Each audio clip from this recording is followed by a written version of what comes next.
Hello, Chu. Let's see the question. A block with a weight of 4 Newton is at rest on a horizontal surface. A 1 Newton upward force is applied to the block by means of an attached vertical string. एक vertical string से part क्या लगाते हैं? एक force. What are the A magnitude and B direction of force of the block on the horizontal surface? तो direction बतानी है किसकी? फोर्स की. किसका? ब्लॉक जो फोर्स लगा रहा है किस पर? हॉरिजॉन्टल सरफेस पे. तो let's see the key concept of this question.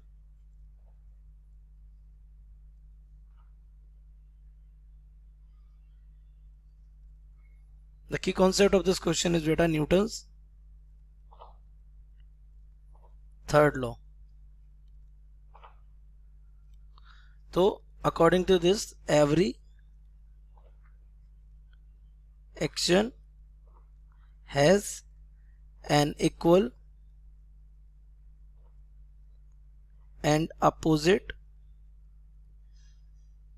reaction. Her action का क्या होता है? एक रिएक्शन होता है, वो भी कैसा? इक्वल और अपोजिट डायरेक्शन में. फॉर एग्जांपल जैसे ये हमारी एक टेबल रखी हुई है और ये टेबल की क्या है? सरफेस. इस सरफेस पर आपने एक ब्लॉक रखा है और इस पर आपको पता है अर्थ किधर डाउनवर्ड फोर्स लगा रहा होगा. तो इस सरफेस पर एक एक्शन लगा. कौन लगा रहा है? Block. That means the earth लगा रही है ब्लॉक के मीन से. तो ये जो सरफेस होगी वो इस ब्लॉक पे किधर? एक अपवर्ड फोर्स लगाएगी जिसे हम कहते हैं नॉर्मल फोर्स. तो अगर हम अर्थ के फोर्स को W माने तो और ये नॉर्मल फोर्स हमारा क्या होगा? Normal force will be equals to the W. और डायरेक्शन की अगर बात की जाए तो डायरेक्शन में कैसा होगा? अपोजिट होगा. तो this is the Newton's third law. अब अपने क्वेश्चंस को देख लेते हैं. तो हमारे क्वेश्चन में एक ब्लॉक कहाँ रखा हुआ है? सरफेस पर है ये. तो ये सरफेस पे एक ब्लॉक है. अब ये सरफेस पर डाउनवर्ड क्या लग रहा है? किसका वेट वर्क कर रहा है? मान लिया फोर्स कौन सा है हमारा? F1 मान लेते हैं इसको. ओके. और इस पर क्या है? एक स्ट्रिंग बंधी हुई है ऐसे. वो स्ट्रिंग इस पर ऊपर की तरफ फोर्स लगा दी थी. कितना? 1 न्यूटन का. तो ये फोर्स हमारा 1 न्यूटन का ही. नेक्स्ट, इस पर आपको पता है अगर नीचे डाउनवर्ड अगर F1 लग रहा होगा तो न्यूटन थर्ड लॉ से इस पर ऊपर की तरफ क्या लग रहा होगा? नॉर्मल रिएक्शन भी वर्क कर रहा होगा. तो ये normal force, this is F1. और इसको मान लेते हैं ये कौन सा फोर्स है? F2. अब क्योंकि देयर इज नो एक्सेलरेशन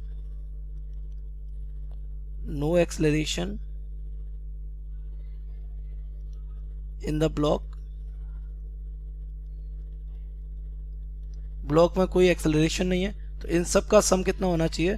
0 होना चाहिए. या फिर हम कह सकते हैं ये अपवर्ड फोर्सेस और डाउनवर्ड फोर्सेस का जो मैग्नीट्यूड आपस में कैसा होना चाहिए? Equal. That means we can say n plus F2 must be equal to the what? F1. क्योंकि सभी फोर्सेस क्या हो रखे होंगे? बैलेंस्ड हो रखे होंगे. Balanced force. ये n क्या है? ये तो बेटा नॉर्मल फोर्स है. वो फोर्स जो ब्लॉक किस पे लगा रहा होगा? सरफेस पे लगा रहा होगा. उसके रिएक्शन में ये फोर्स मिल रहा होगा कौन सा? n. तो देख लेते हैं यहाँ पे जो F1 है ये क्या है? This is the force of gravity जो कि कितना लग रहा है? 4 न्यूटन.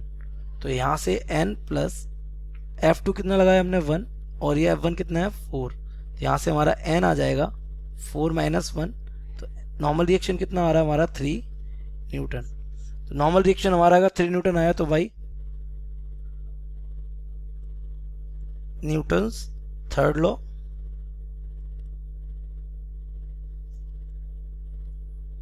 the reaction is कितना है? 3 न्यूटन. सो एक्शन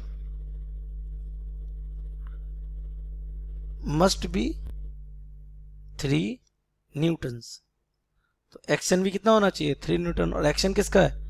बॉक्स का फोर्स. ये ब्लॉक का फोर्स किस पे? सरफेस पे. हेंस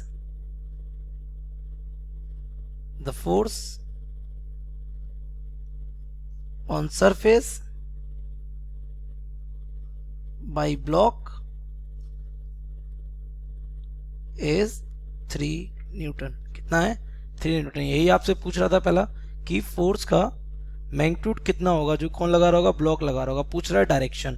तो अब ये तो हमारा हो गया कौन सा? A. Now we since reaction is in upward direction. किधर रहेगा ये? Upward direction. सो एक्शन कैसा होना चाहिए? एक्शन बोले तो that is force of block on the surface must be in opposite direction। और अगर अपोजिट डायरेक्शन का मतलब क्या हुआ, वो अपवर्ड लग रहा था, hence force will be downward. कैसा होगा, डाउनवर्ड होगा। तो डायरेक्शन डाउनवर्ड रहेगी और मैग्नीट्यूड 3 न्यूटन रहेगा। I hope you have understood it well. Best of luck.